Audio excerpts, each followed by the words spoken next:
doprinio sam njenom statusu, prepoznatljivosti, čujnosti o Republici Srpskoj. Mislim da se na globalnom, odnosno na regionalnom nivou zna za Milorada Dodika i Republiku Srpsku, to je uloga predsjednika. Doprinio sam da funkcionišu institucije, doprinio sam da bruto domaći proizvod u 10 godina poveća se nekoliko puta. Da, recimo, kad sam ja došao 1997. godine, bruto domaći proizvod je bio 1.700.000.000 maraka, a sada je 9,3 milijarde. To je 7 puta povećano među vremenu, s tim što je oni 5 godina od 2001. do 2005. kada je opozicija bila stagnirao i nije se povećao ni za jotu. Prema tome, sve u periodu neke vladavine ili tog perioda Milorada Dodika i njegovi ljudi, povećan je bruto domaći proizvod na 9,3 milijarde, povećan je sa 1.300 maraka po glavi stanovnika domaći proizvod na nekih 6.500 maraka.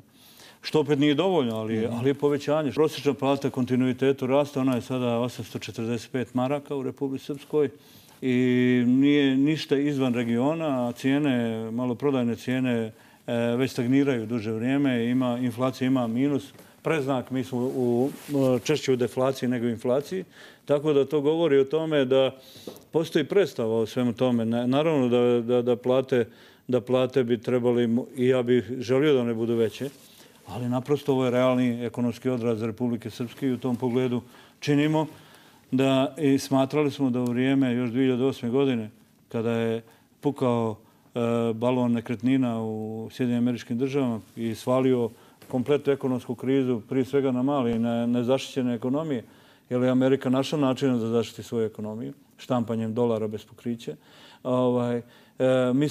Mi ovdje živimo na bazi onoga što se danas zaradi od poreza i mnogo čega drugog. Mi nemamo nikakve rezerve, nismo i ni mogli imati, nismo i ni nasledili, nismo nikoga ni osvajali, nismo otimali. Ono što imamo, to je dnevno što zaradimo i to je taj novac. I u tim uslovima podići domaći proizvod za 10 godina ili 15 godina za 7 puta govori u uslovima globalne krize. Mi smo prošle godine imali rast od 2,2. Sam to nije vijest. O tome se ne priča. Vijest je neka glupost, ali o tim stvarima se ne priča. Ne priča se o tome da smo, bez obzira kako, ali imali povećanje stope zaposlenosti za 1%, što je dramatično malo, ali ovdje se radi da niste imali negativni predznak. I mi smo 2008. godine promovisali politiku redovnosti. Sačuvali smo nivo penzija, sačuvali nivo plata u javnom sektoru, sačuvali odnos redovnost isplate